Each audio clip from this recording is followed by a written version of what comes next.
자, 오늘은 영남대학교 식품경제외식학과 신석호 교수님을 모시고 오늘 인터뷰하는 시간 한번 가져보도록 하겠습니다. 교수님 반갑습니다. 예, 반갑습니다. 예.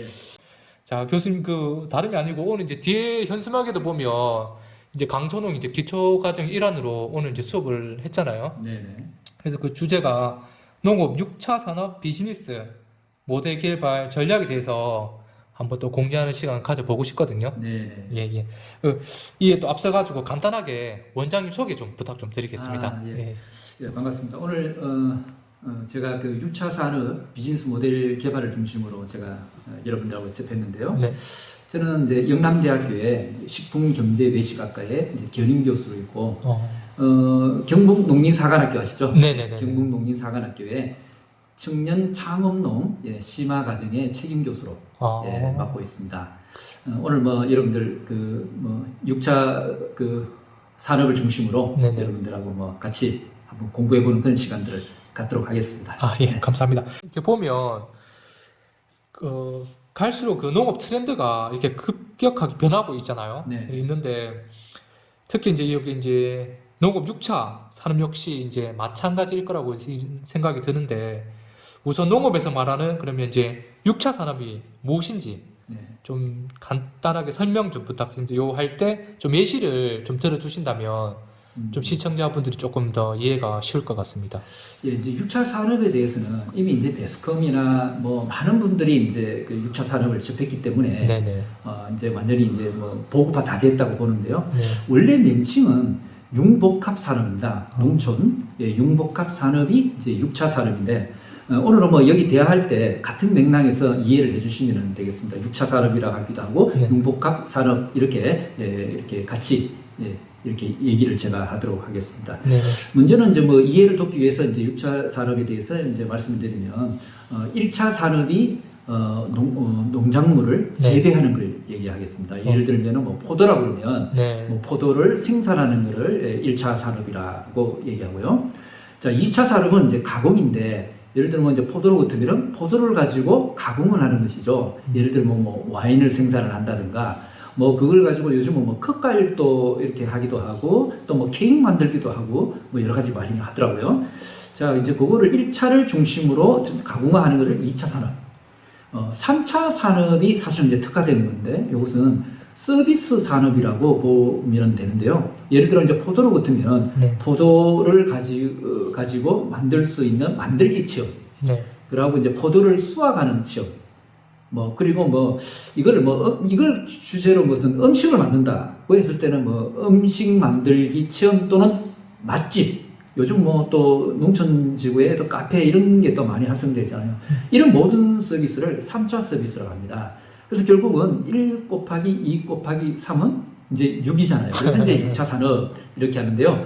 요즘은 이제 1차, 2차, 3차 산업을 융복합적으로 사업화한다. 이렇게 해서 이제 융복합 사업 이렇게 얘기를 합니다. 자, 이런 것들이 이제 앞쪽에서 이제 우리 말씀을 하셨듯이 우리 소비 트렌드에 따라 가지고 많은 변화 중에 이런 6차 산업이라든가 이런 것들이 이제 대두가 되고 또는 국가에서도 이렇게 장려를 하고 있지 않습니까? 그 이유는 단적으로 말씀드려서 농업의 소득은 특성상 포도로 같으면 예를 들어 포도로 같으면 1년 동안 포도를 재배하고 이렇게 해서 소득을 내는 데는 한계가 있다는 얘기겠죠. 그러면은 농업 경영에서 1년 소득이 중요하잖아요. 그렇다 그러면은 짝두리 시간이나 또는 짝두리의 어떤 그런 자기의 노력에 의해서 농외소득이라고 그러죠.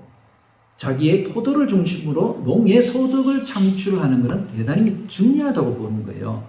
만약에 포도 생산을 같으면 포도로 가지고 모든 소득을 자기가 만족할 만한 소득을 낸다 그러면 사실은 1차 좀 재배에 집중을 해서 그것만 해도 충분히 본인들의 어떤 소득을 창출할 수 있지만 어떤 경쟁도 또 치열해지고 또 사회의 어떤 그런 변화에 따라 가지고 어떤 그런 소득을 지속적으로 내는 데는 한계가 있다고 봤을 때 포도로 가지고 가공을 해서 좀 소득을 높이고 또 그걸 응용해 가지고 어떤 인적 서비스 그러니까 어떤 체험 서비스라든가 이런 것들 또 물적 서비스 또 그런 농작물을 가지고 어떤 만들기를 한다든가 뭐 이런 것들에 대한 소득을 일명 말해서 이제 농의 소득이라고 그러는데 이걸 이제 융복합으로 해서 말 그대로 농가의 소득을 창출한다는 것은 대단히 중요하고 거기에 따른 일자리도 창출되겠죠. 네. 예, 여러 가지의 어떤 그런 게 맞아 들어가서 국가에서는 이제 융복합 어떤 산업 말 그대로 6차 산업을 장려를 하고 있는 겁니다.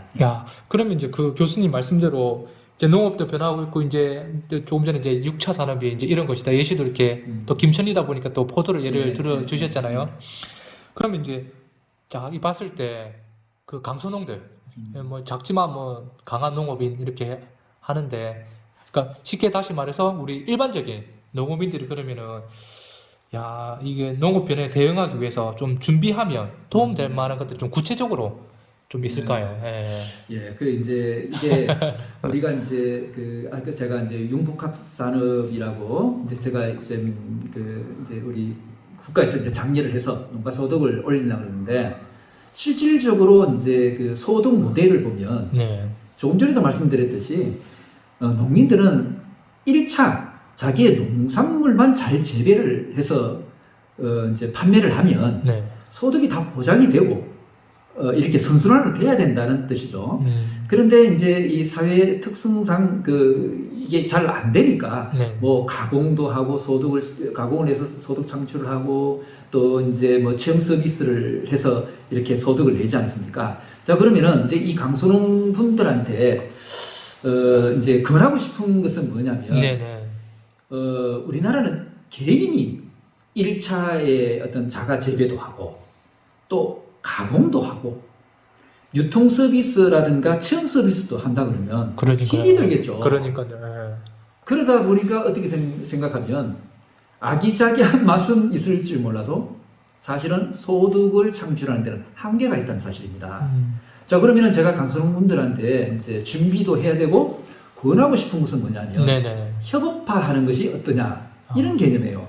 독립적으로 하던 것들을 누구와 함께 하는 것이죠. 그렇다고 그러면 생산할 때도 도움이 되고 그 가공을 하는데도 보면은 개인이 어떤 시설을 다하고 또 가공을 하면 결국은 뭐죠? 유통이 따라가야 돼요. 판로 계측이 필요하잖아요. 이런 것들을 독립적으로 하게 된다 그러면 정말 말 그대로 어려운 일일 것이라는 거죠. 그래서 협업화하는 것이 제가 볼 때는 강소농의 경쟁력을 높이는 제일 첫 번째 문제라고 생각합니다. 아, 알겠습니다. 감사합니다. 야, 그러면 교수님 그럼 여기서 제가 조금 더 이제 좀 들어가면 요게 이제 보면 농업 6차 산업 그죠? 스마트 농업 6차 산업 비즈니스 모델 개발 이 전략의 한 일환인 거잖아요. 그죠? 네. 그러면 이제 전략적으로 보면 저도 들었을 때 이게 굉장히 이상적이고 그렇게 되면 좋을 것 같은데 이게 협업한다, 동업한다 이게 보면 이게 또 그렇지 않습니까? 이게 또 현실적으로 또 이게 또 부딪히는 각종의 문제들이 있을 것 같아요. 맞습니다. 네. 좀 말씀하셨듯이 업 중에 제일 어려운 업이 뭐냐 했을 때는 동업이 되겠습니다. 동업이 제일 어렵죠. 그런데 이제 우리가 그런 패러다임을 바꿔야 된다는 뜻입니다.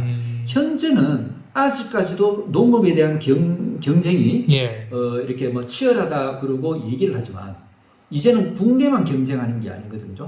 해외로 경쟁을 하고 또 우리가 이제 선진국으로 가려고 그러면 옛날에 어떤 그런 모델을 가지고 뭐 농업은 뭐 자기가 생산해가지고 또 뭐 가공해서 또 뭐 자가 농사도 지고 또 유통도 하고 이런 개념들을 빨리 벗어나야 된다는 거죠. 어렵지만 반드시 해야만 된다는 그러니까 어렵기 때문에 실질적으로 어렵기 때문에 안 한다 그러면은 그거는 지금의 경쟁 체제에서는 도태된다고 봐지는 거죠. 그래서 앞으로 이제 우리나라도 점점 이런 거에 대해 중요성도 누리고 국가에서도 그렇게 하는 분들에게 많은 정보도 가해주고 그렇게 할 수 있도록 시스템을 갖추는 것이 지금의 추세단 말이에요. 그래서 앞에 있는 현실에 너무 급급하지 말고 그런 어떤 협업화해서 더 많은 소득을 창출할 수 있고 내가 전문화될 수 있는 그런 체제로 어렵지만 가야 된다.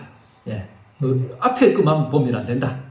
이렇게 제가 좀 조언도 하고 반드시 그렇게 해야 된다고 생각을 해요. 그렇기 때문에 어렵습니다. 어렵지만 그렇기 때문에 이런 또 교육이라든지 그럼요. 그 인식의 전환, 생각의 전환을 예, 예. 위해서 이제 이런 교육들이 필요하다. 예, 뭐 볼 그러려면 수 있겠네요, 그죠? 또뭐 어려운데 어떻게 해야 되느냐, 뭐 네. 이렇게 하면은 뭐 또 뭐 속된 말로 얘기하죠, 뭐 네. 자기의 마음을 비워야 된다, 뭐 한다는데, 이제 이런 것들은 이제 우리가 일반적으로 다 아는 내용이다는 거죠. 네네네. 누구든지 아까 말씀대로 했으면 좋겠지만 실질적으로 행하기가 어렵다. 예. 근데 행하기 어려운 것을 행했을 때는 어떻게 되냐? 그게 바로 경쟁력 있는 사람이죠. 그만큼 보상이 이제 그렇죠. 돌아오게 되는 보상이 거죠. 돌아온다는 거죠. 어려운 만큼 보상이 돌아온 거잖아요. 남들이 하는 거를 누구나 할 수 있는 걸 내가 했을 때는 어떻게 되죠? 무한 경쟁에 뛰어드는 거죠. 차별성이 없지 않습니까? 맞습니다. 그러니까 어렵지만은 앞으로 그렇게 가야 되고 노력을 하셔야 됩니다. 아, 예, 알겠습니다. 예, 감사합니다. 네.